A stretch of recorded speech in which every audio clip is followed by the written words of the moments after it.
Good morning, good morning. It is Ty, the LinkedIn guy, and welcome. So, have you thought about what you want to bring to LinkedIn? And is that what is stopping you from actually having success on LinkedIn?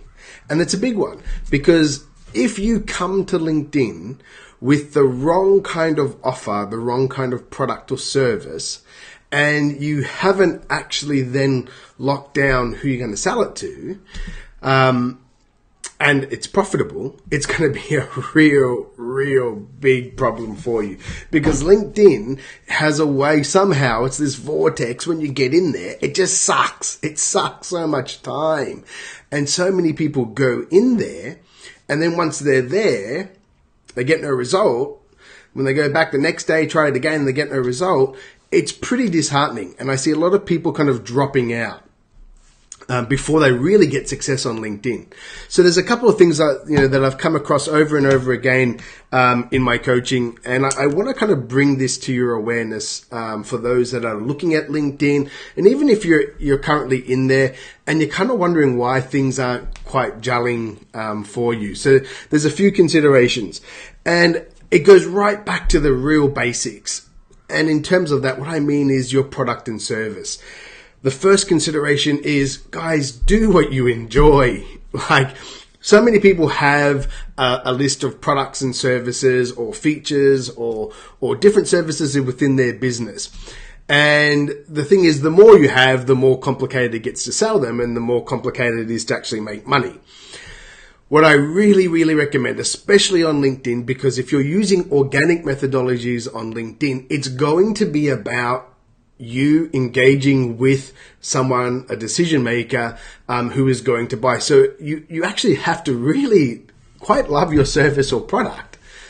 And you have to be really good at articulating that to the decision maker. And what I found is those products or services that aren't the ones that you're really jumping over the moon about, get you nowhere very quick. So one of the best ways and consideration is to think of this. These are some of the considerations. First of all, do you enjoy delivering that service? Because not only, remember, you've got to sell it and you've got to talk to these people about it, but you're going to have to deliver it. And especially if you're a service provider, that's a huge one. If you don't enjoy the delivery of it, either you're going to have to get someone else to deliver that good or service, or you're just going to have to stop it. But really think about and think of it in terms of this. Is that service as well in demand? Like when you reach out to clients, and maybe you, as I said, you maybe have 3 or 4 different services within your business.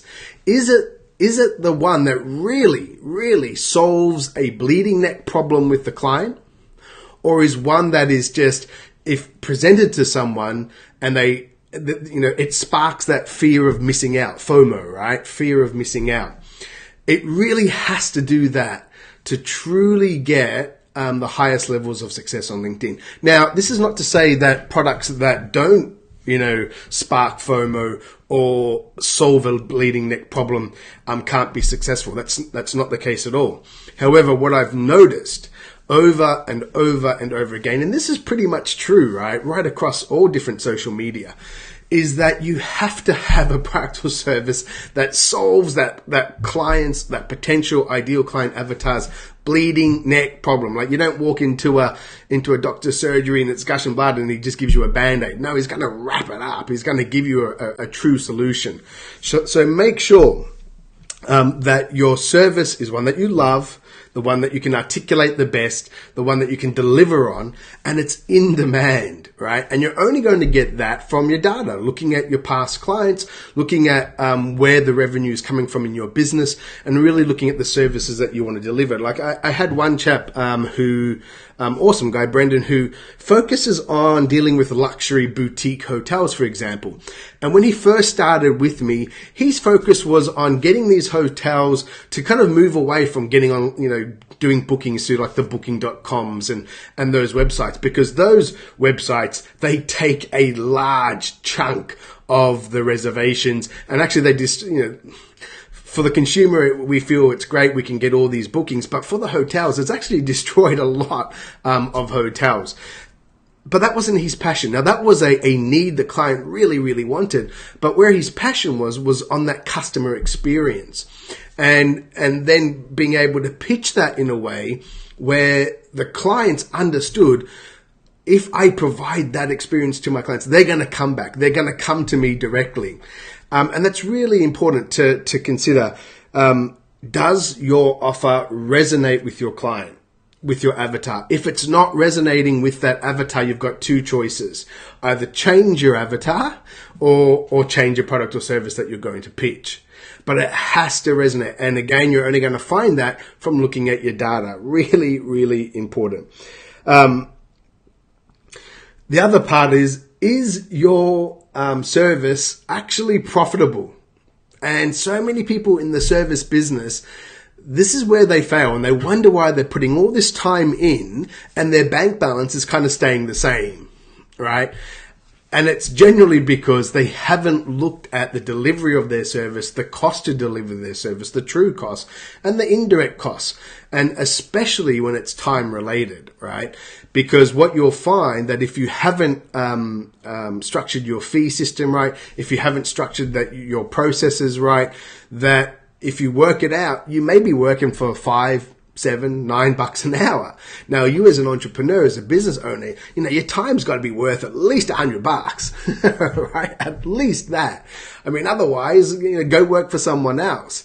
So you have to be really careful that that the way that you have structured your deliverables you're keeping profitable, and you should be checking on that always. And one tip to do, of course, anything where you have a task, have a look at that task. Is it a process? And generally they are. Generally, everything that you do can be made into a process.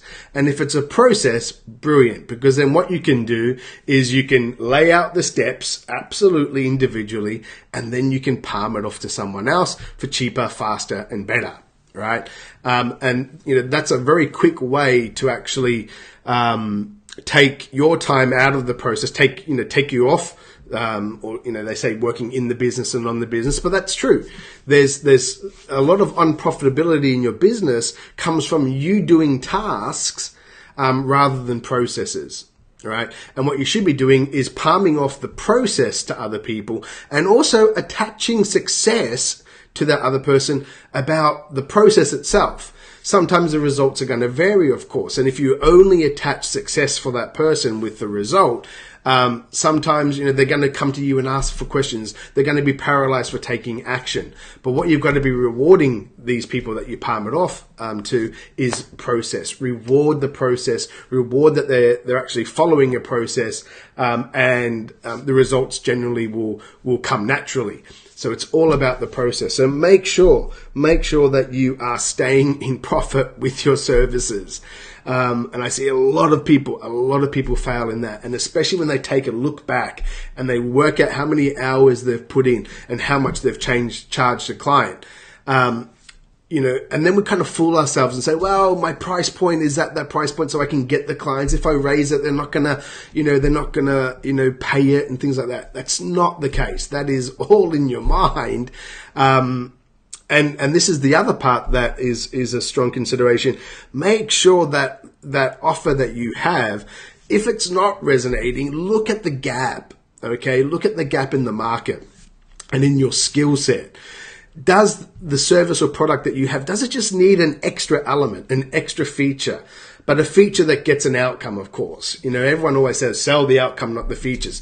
But we still need to know features. This is one thing I sometimes get a little bit angry about, because I'm a high D, is that everyone says, always sell the benefits and outcomes. That's true, but there's certain types of people that also need to know the features, and we can't ignore that. So look at your product, look at your service, and and ensure that the features are there as well. So those that are high CE in the DISC assessment, those that really want the detail, they can see it. They can see it's there, because that's what may not be resonating with your avatar. They're not, especially if you're dealing with lawyers, or you're dealing with accountants, or you're dealing with people that are high detailed, right? And they're all about process, they're all about detail. You've got to make sure that your offer is including that. Really, really important.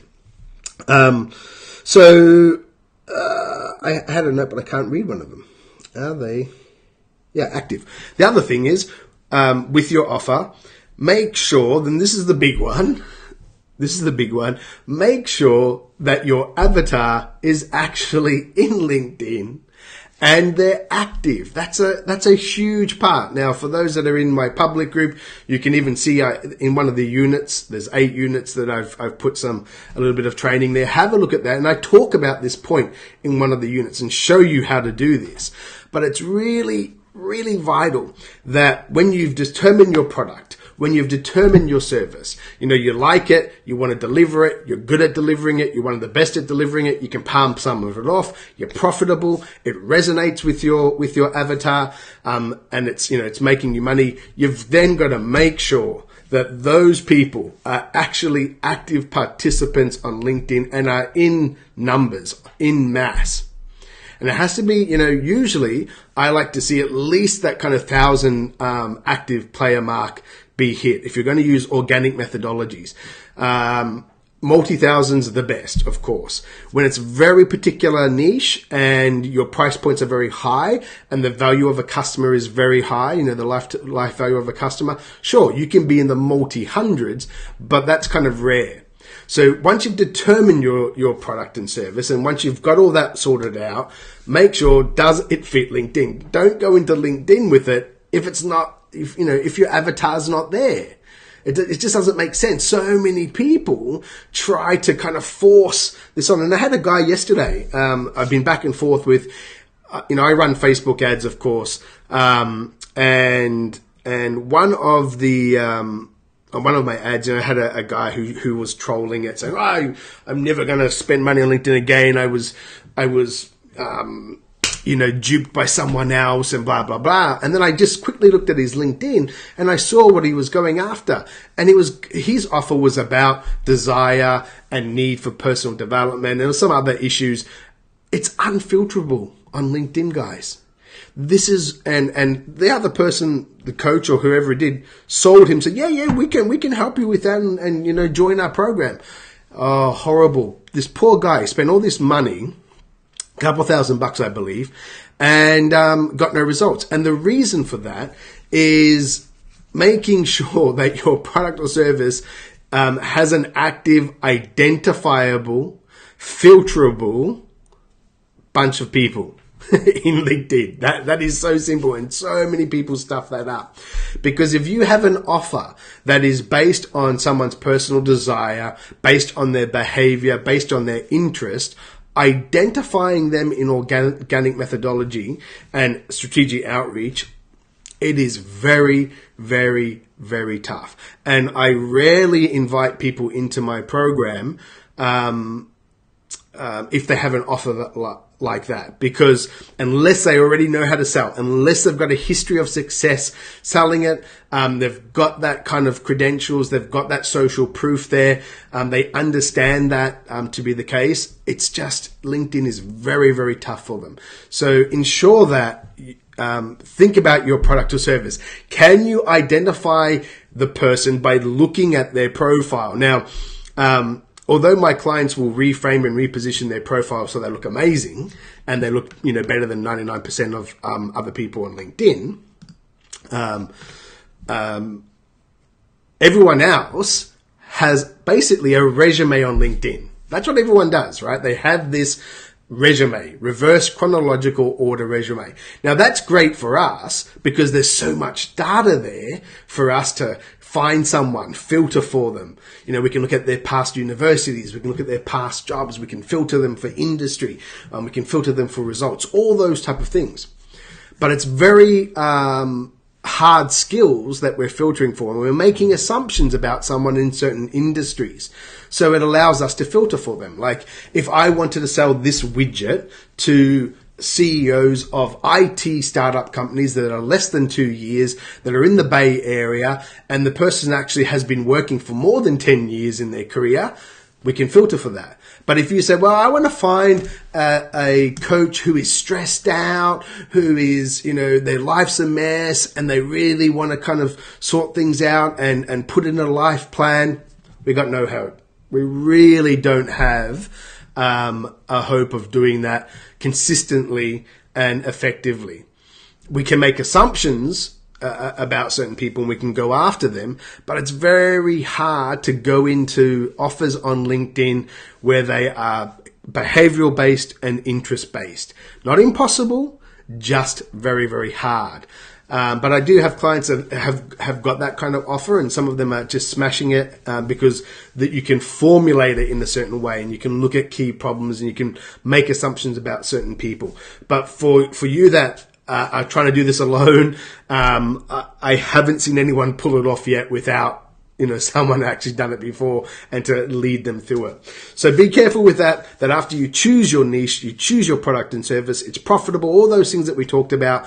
Make sure you can actually clearly identify your ideal client avatars with the filtering system that's available to you in LinkedIn. If you can't filter for it because it's based on behavior, interest, desire, it's going to be real tough. It's going to be really tough. There's other ways to get around that. We set up referral networks, and there's different little tricks and tips that I've used over the years to help people. But that's a whole different ball game, guys. So anyway, just wanted to come on and do this quick one. 16 minutes, 23 seconds. That's quick enough. I'm done. If you have any questions, please put it in the comments. I'm happy to kind of expand on any of the points. Alrighty, guys. Have a great one. I'll see you soon.